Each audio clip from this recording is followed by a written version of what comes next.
Session world में आप सभी का स्वागत है। आते हैं आज हम उत्तर भारत के विशाल मैदान पे चर्चा करते हैं।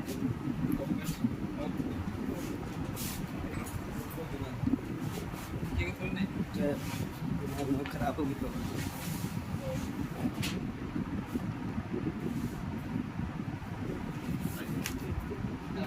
हम देखते हैं कि हमारे भारत का विस्तार उत्तर में जो शुरू होता है, यहाँ से लेकर के दक्षिणी में, उत्तर में हिमालय से प्रारंभ होकर के दक्षिण में कम्प्लीटली आपका हिंद महासागर तक है। इसमें उत्तरी भाग में कम्प्लीटली जो है हमारा ये क्या है, हिमालय अवस्थित है। हम जानते हैं कि कोई भी पहाड़ी भाग जो है या पर्वत भाग है, उससे विभिन्न सारी नदियां निकलती है, छोटी छोटी से लेकर के बड़ी बड़ी नदियां भी निकलती है। ये नदियां आगे आकर के कालांतर में उन पर्वतों को जहां से वो गुजरती है, जिस ढाल से वो गुजरती है, ढाल से गुजरते हुए पर्वत को काटती है, काट करके और अपने साथ साथ वो निक्षेप लाती है और उस निक्षेप को जहां पे उसका ढाल समाप्त होता है वहां पे बिछा देती है। इस प्रकार इस चट्टान के टूटने से, चट्टान के अपरदन से, अवक्षेपण से बने यहाँ जो ये भाग जो जहाँ पे ये समतल भाग में मिलती है नदियाँ, वहाँ उसको बिछाती है और वहाँ एक विशाल मैदान का निर्माण करती है। तो हमारे भारत में हम जानते हैं कि भारत में ऐसे तो नदियाँ ढेर है, लेकिन नदी तंत्र में 3 नदी तंत्र का अध्ययन किया जाता है। हमारे सबसे पश्चिम भाग में सिंधु नदी और उसकी विभिन्न सहायक नदियाँ हैं। भारत के बीचों बीच से उत्तराखंड से होते हुए निकलती है गंगा, और हालांकि उद्गम स्थल तो यहीं से, लेकिन यहाँ आते ये हमारा यहाँ पे प्रवेश करती है। जो प्रवेश करते समय उसका नाम तिस्ता होता है, दिहांग होता है। आगे चल के वो तिस्ता और दिहांग मिलके एक नदी का निर्माण करती है असम में जाकर, जिसका नाम ब्रह्मपुत्र पड़ता है।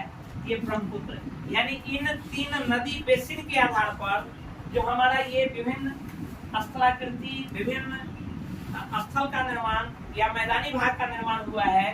तो इन 3 नदी बेसिन से ही हमारे मैदानी भाग का निर्माण हुआ है। इन 3 नदी बेसिन पर हम चर्चा करेंगे।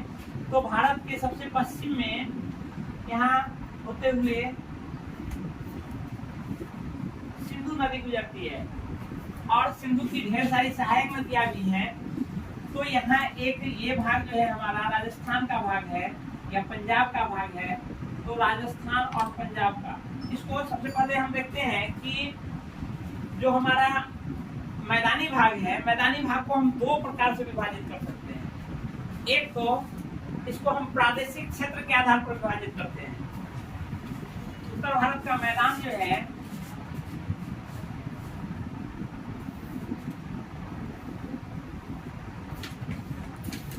उत्तर भारत का मैदान, इसका वर्गीकरण हम 2 प्रकार से करते हैं। एक पहला वर्गीकरण हम करते हैं प्रादेशिक आधार पर। प्रादेशिक आधार पर, प्रादेशिक का मतलब हमने उसको जिस तरह से विभाजित किया है, ये एक स्थलाकृति है। इस स्थलाकृति को हमने अपने प्रशासनिक रूप से कई भागों में बांट दिया है। जो different states and union territories है, डिफरेंट राज्य और केंद्रशासित प्रदेश है, ये हमारा खुद का वर्गीकरण किया गया हुआ है, हमारा खुद का विभाजन किया गया है। तो उस आधार पर यदि इस मैदान का चर्चा करेंगे, जैसे यहाँ राजस्थान है, दिल्ली है, इस ढंग से बढ़ते चले जाएंगे तो हिमाचल है, यूपी है, उत्तराखंड है, यूपी है, बिहार है, इस ढंग से हम बढ़ते चले जाएंगे पूरब की तरफ। तो ये विभाजन जो किया गया है, ये मानव के द्वारा किया गया है, और इस आधार पर यदि हम इस मैदान का अध्ययन करेंगे तो उसको हम कहेंगे प्रादेशिक विभाजन। और यदि दूसरा नेचुरल, नेचर ने भी हमारे भाग को विभिन्न भागों में बांटा है। वो किस आधार पर है? तो वो मिट्टी के बनावट, ये मैदान जो है वो मिट्टियों से बना है, और मिट्टी हम जानते हैं कि चट्टानों के टूटने से बनता है। तो मिट्टी का वर्गीकरण भी है। विभिन्न भागों में विभिन्न तरह की मिट्टी बनती है, मिट्टी से बना हुआ वो मैदान है। तो उस आधार पर हम उसका वर्गीकरण यदि करते हैं तो उसको हम कहते हैं प्राकृतिक विभाजन। प्राकृतिक विभाजन यानी प्रकृति कैसे उसको बांटा है। तो हम सबसे पहले प्रादेशिक विभाजन पे आते हैं। प्रादेशिक विभाजन में हम देखते हैं यहाँ राजस्थान, पंजाब का मैदान, इससे आगे बढ़ते हैं तो ये गंगा बेसिन शुरू हो जाती है। यहाँ से उत्तराखंड से गंगा बेसिन शुरू हो जाती है और इससे पहले से भी ढेर सारी नदियां आकर के इसमें मिलती है, बाएं से भी और दाएं से भी। तो इस बीच के भाग को हम कहते हैं गंगा का मैदान। सबसे पहला प्रादेशिक विभाजन में सबसे फर्स्ट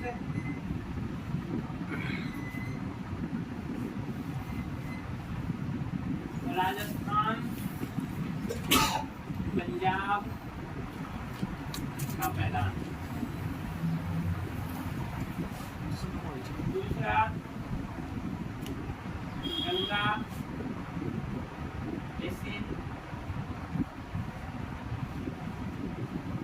का मैदान। ये गंगा बेसिन जो है इसको हम 3 भागों में बांटते हैं। इस गंगा बेसिन को हम 3 भागों में बांटते हैं। यहाँ यदि इसको विभाजित करें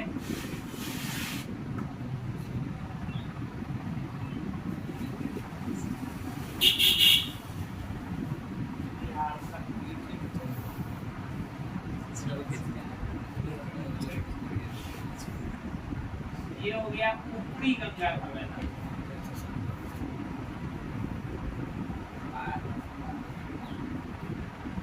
मध्य गंगा का मैदान और पूर्वी गंगा का मैदान।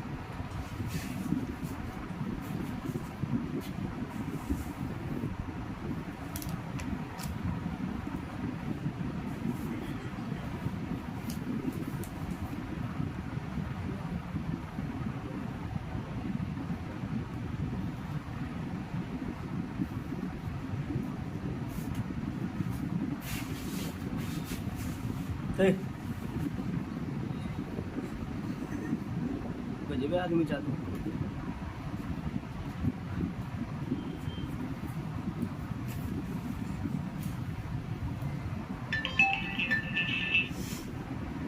और इसके बाद हम आते हैं ये भाग जो है, यहाँ ये भाग जो है आपका ब्रह्मपुत्र का मैदान।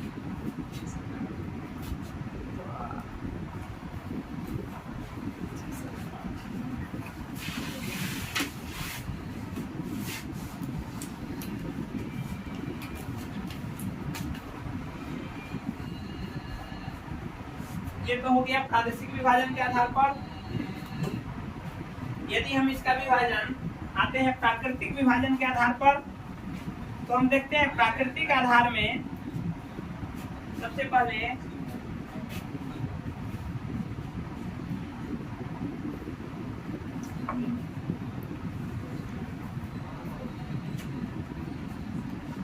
भावर,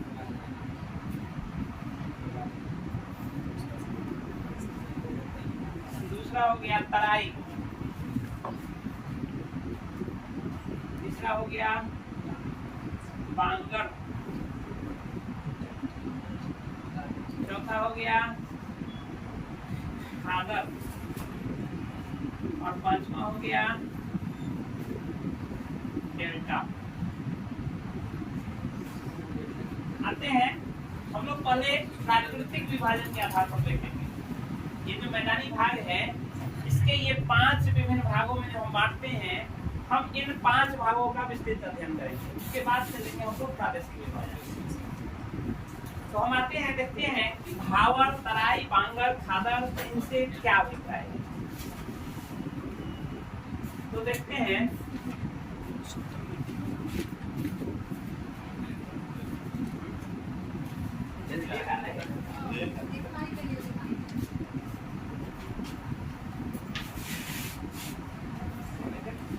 इधर कर सकिए ना। इस साइड रखना है।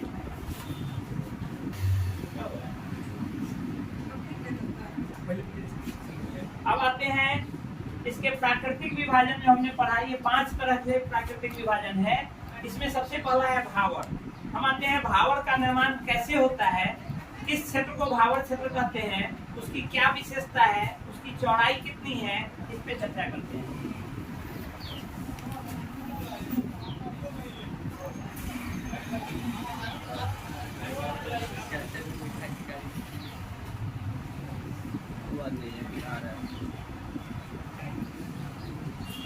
ये भावर क्षेत्र जो होता है, हम देखते हैं ये हिमालय की विभिन्न चोटियां हैं। इन चोटी से एक धारा निकलती है, ग्लेशियर से होते हुए मानते हैं नदी की एक धारा निकलती है। तो जहां पे यह धारा निकलती है, जहां पे यह धारा निकलती है, और हम मानते हैं कि ये इसका स्थल भाग है। तो जहां पे यह ऐसे यदि एक धारा यहाँ से प्रवाहित हो रही है, तो धारा प्रवाहित होकर जब तक ढलान है पर्वत का, तब तो बहुत तेजी से धारा प्रवाहित होती है। ये धारा हम जानते हैं कि पानी जो है सो अपने साथ चट्टानों का अपवर्तन करती है, चट्टानों को काटती है।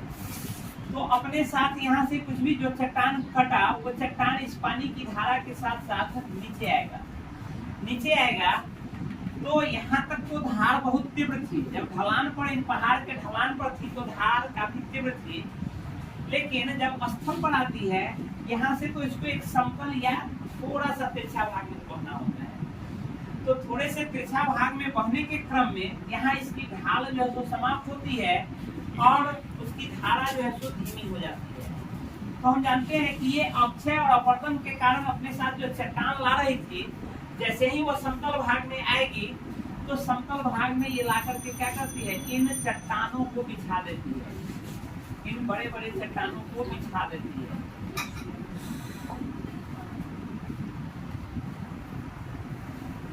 यह धारा जहाँ पे यह मिल रहा है, हमारे स्थलाकृति से, हमारे स्थल भाग से मिल रही है, वहाँ पे ये क्या करेगी, जहाँ इसका धारा धीमी होती है, वहाँ अपने साथ लाए गए चट्टानों को बिछा देती है। इन लाए हुए चट्टानों के बिछाने से जो क्षेत्र निर्मित होता है, ये हिमालय के लगभग, इसकी चौड़ाई लगभग 8 से 10 किलोमीटर का क्षेत्र है, जो कम्प्लीटली पश्चिम से पूरब की तरफ फैला हुआ है। यानी हिमालय हम देखते हैं कि हमारे भारत के हिमालय जो है जम्मू कश्मीर से शुरू होकर के और यहाँ तक पहुंचा हुआ है, यहाँ फिर दक्षिण की तरफ हो गई है। तो हमारे शिवालिक हिमालय से स्थल भाग में आकर के नदियां मिलती है। जो भी हिमालयी नदियां हैं वो हमारे शिवालिक, हालांकि बृहद हिमालय या फिर मध्य हिमालय से निकल कर आती है, लेकिन पर्वत जहाँ समाप्त होता है शिवालिक हिमालय पड़ता है। शिवालिक हिमालय के बाद हमारे स्थल भाग में नदी प्रवेश कर जाती है। तो स्थल भाग में जहाँ प्रवेश करती है, वहाँ पर 8 से 10 किलोमीटर का वो क्षेत्र जो होता है, वो विभिन्न नदियां अपने साथ लाई गई बड़ी बड़ी चट्टानों को यहाँ पे बिछा देती है, और इन बिछाए गए क्षेत्र को ही भावर कहा जाता है। इसको भावर कहा जाता है, अर्थात भावर नदियों द्वारा चट्टानों के लाकर बिछाए गए क्षेत्र को भावर कहते हैं।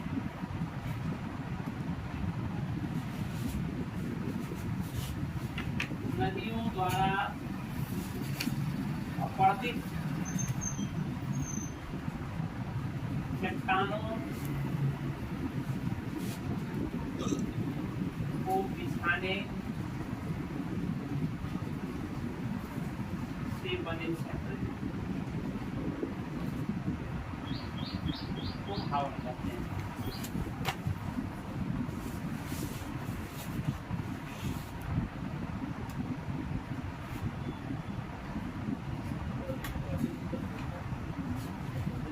अपवर्तित मतलब तोड़ करके साथ है, अपवर्तन मतलब टूटना होता है। तो तोड़ करके चट्टान को तोड़ करके कंटिन्यू धारा जो चल रही है, तो अपने साथ साथ उसको चट्टान को तोड़ करके साथ साथ जो ले आती है और यहाँ बिछा देती है, उसी को भावर कहते हैं। यह भावर की चौड़ाई लगभग 8 से 10 किलोमीटर है। इसकी चौड़ाई पश्चिम से पूर्व तरफ, इसकी चौड़ाई 8 से 10 किलोमीटर है।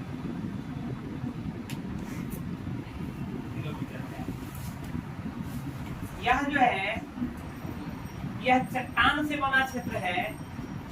अतः यहाँ क्या होता है, देखिएगा, पानी जैसे आया, पानी यहाँ आया, यहाँ पानी आया, तो पानी की यहाँ तक तो पानी की धारा है, लेकिन यहाँ आके ढेर सारा चट्टान, 8 से 10, ये कोई छोटी क्षेत्र तो है नहीं, 8 से 10 किलोमीटर का क्षेत्र है। तो उन 8 से 10 किलोमीटर के क्षेत्र में यह क्या करता है, जल धारा, देखिए इस 8 से 10 किलोमीटर के क्षेत्र में जलधारा यदि छोटी है तो जलधारा इस चट्टानों के बीच चली जाती है, अर्थात यहाँ जलधारा लगभग विलीन हो जाती है।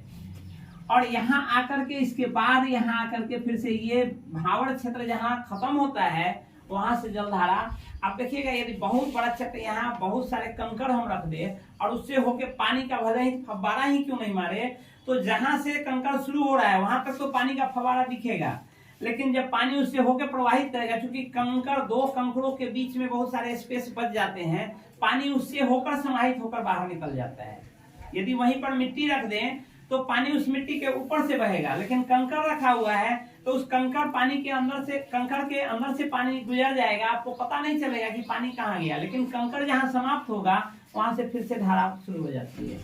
अर्थात इन भावड़ क्षेत्र में नदियां विलीन हो जाती है।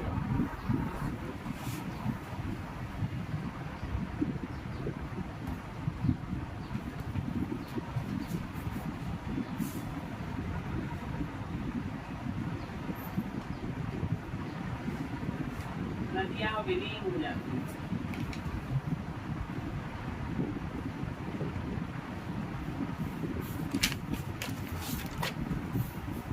जहां से ये भावड़ क्षेत्र समाप्त होता है वहां ये नदियां फिर से प्रकट होती हैं, कई भागों में बढ़कर फिर से प्रकट हो जाती है।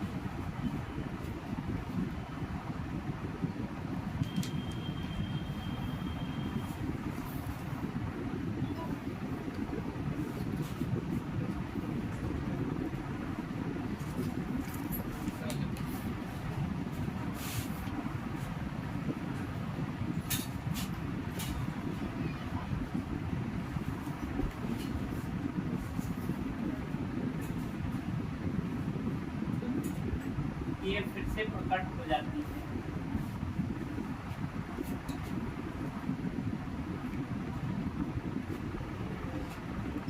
क्योंकि यहाँ हम देख रहे हैं कि ये भावड़ क्षेत्र जो है काफी कठोर क्षेत्र, बड़ी बड़ी छोटी छोटी टुकड़ी नहीं है, छोटी छोटी जो ये चट्टान का, हम जानते हैं कि मिट्टी का निर्माण जो हुआ है चट्टानों के टूटने से ही हुआ है, लेकिन चट्टान जो टूट रहा है, बड़े बड़े चट्टान जो है, बड़े बड़े टुकड़े जो है वो यहाँ जमा हो जाते हैं, छोटी छोटी टुकड़ी तो फिर धारा के साथ बहकर आगे चली जाती है।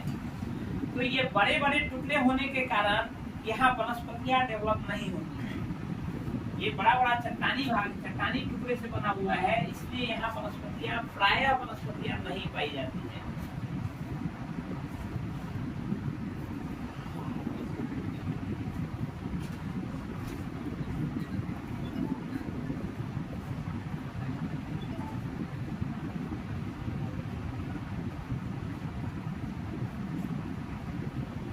प्रायः इसलिए मैंने लिखा कि ऐसा नहीं है कि वनस्पतियां नहीं पाई जाती है, वनस्पतियां पाई जाती है लेकिन बहुत कम संख्या में पाई जाती है, और पाई भी जाती है तो चूंकि ये चट्टानी भाग है इसलिए चट्टान में कोई भी जो यहाँ से पौधा निकलेगा वो चट्टान तक ही उसकी यदि जड़ें, वैसे ही पौधे यहाँ सर्वाइव करेंगे जिसकी जड़ें इस चट्टानों को छेद कर नीचे तक जाए, अर्थात इनका जड़ जो होता है इसमें पाई जाने वाली वनस्पतियों का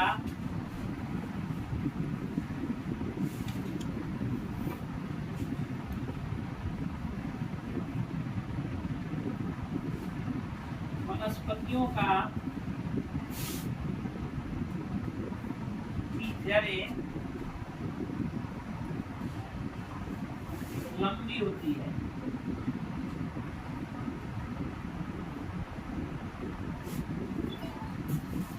जड़ें लंबी होती है, बहुत कम वनस्पतियां पाई जाती है जिसकी जड़ें काफी लंबी होती है, नीचे तक जाती है।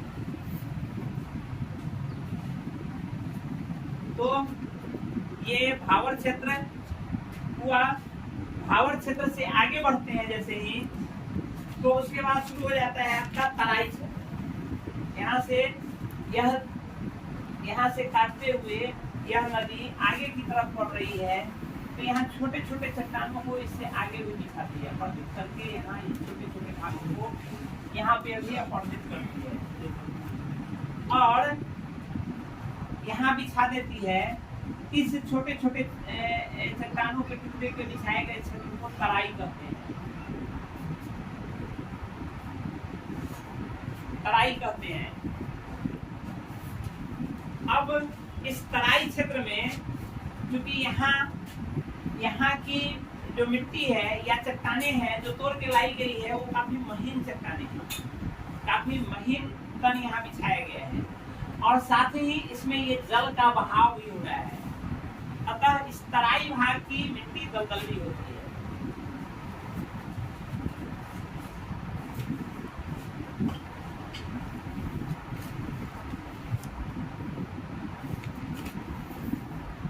इसकी भूमि दलदली होती है।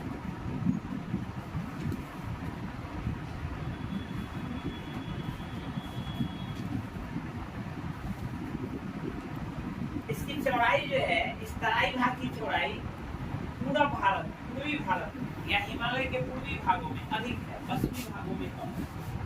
इसकी दूसरी विशेषता है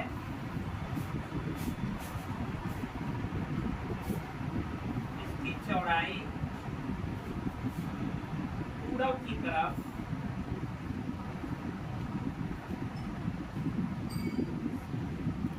अधिक है, अर्थात पश्चिमी भागों के मुकाबले इसकी चौड़ाई पूरब में अधिक है।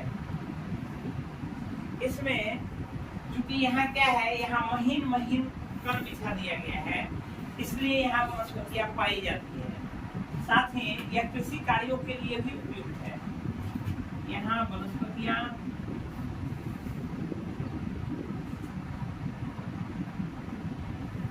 पाई जाती है।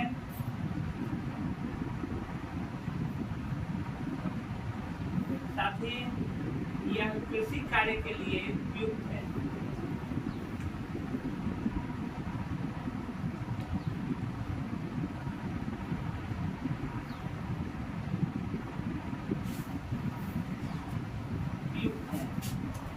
आप जानते हैं कि यहाँ क्या है, यहाँ जो तराई भाग है, यहाँ से जो विभिन्न जल वितरिका निकली है, विभिन्न जो नदियाँ निकली है, उससे होकर के ये प्रवाहित हो रही है तराई भाग से, इसलिए यहाँ नमी है, यहाँ की मिट्टी दलदली है। और हम जानते हैं कि जो फसल है, चावल की फसल या गन्ना की फसल, उसको अधिक नमी की आवश्यकता होती है, इसलिए इस भाग में यह भाग चावल, गन्ना आदि के लिए उपयुक्त है। चावल गन्ना की कृषि के लिए ये उपयुक्त भाग है।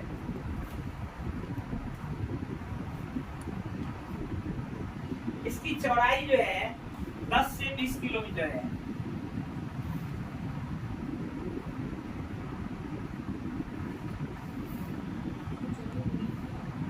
चौड़ाई 10 से 20 किलोमीटर तक है, अर्थात पूर्वी भारत में 20 किलोमीटर तक है।